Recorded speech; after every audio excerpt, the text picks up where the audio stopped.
എന്നാ പറയരുത് മോളെ, എന്തൊക്കെയാ രാജുവിന്റെ വീട്ടിലെ വിശേഷങ്ങൾ? പ്രത്യേകിച്ച് വിശേഷമൊന്നുമില്ല അമ്മായി. രാജുവിന്റെ വീട്ടുകാരെ കൂടി കൂട്ടിക്കൊണ്ട് വരായിരുന്നു. ആ കൊടുക്ക. എടുക്ക് രാജു.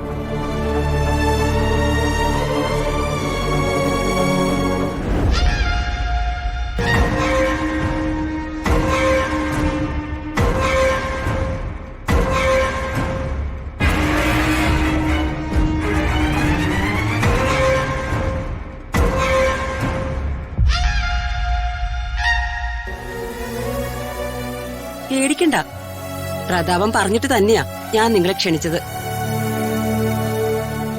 അവൻ എന്തെങ്കിലും ടെൻഷനിലായിരിക്കും, അതാ നിങ്ങളോട് സംസാരിക്കാതെ പോയെ.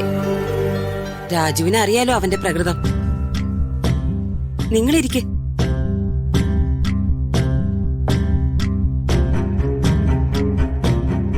എന്താമേ ജ്യൂസ് മാത്രം ആക്കി കളഞ്ഞത്? ഇവർക്ക് കഴിക്കാനും കൂടി എന്തെങ്കിലും കൊടുക്കായിരുന്നില്ലേ?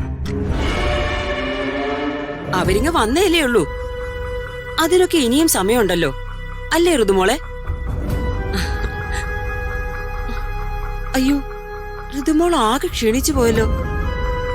രാജു, ഋതുമോൾക്ക് അവിടെ എന്തെങ്കിലും കുറവുണ്ടെങ്കിൽ, പണത്തിനോ മറ്റെന്തെങ്കിലും തരത്തിലുള്ള സഹായം വേണമെങ്കിലേ എന്നെ വിളിക്കണം കേട്ടോ. എനിക്ക് രാജുവിന്റെ വീട്ടില് ഒന്നിനും ഒരു കുറവും ഇല്ല അമ്മായി. കേട്ടില്ലേ യാമിനി ഋതുമോള് പറഞ്ഞത്?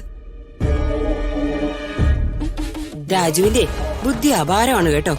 സമയോചിതമായി രാജു ഇടപെട്ടതുകൊണ്ടാ പ്രതാപന് ഇമേജ് തിരിച്ചു പിടിക്കാൻ പറ്റിയത്. അത് എന്റെ കടമയിലംബിക മാഡം.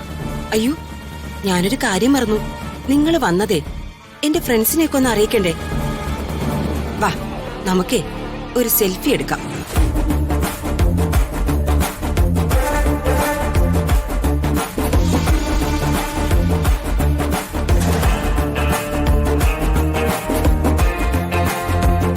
മോളുടെ അടുത്തേക്ക് ചേർന്നിരിക്കും രാജു.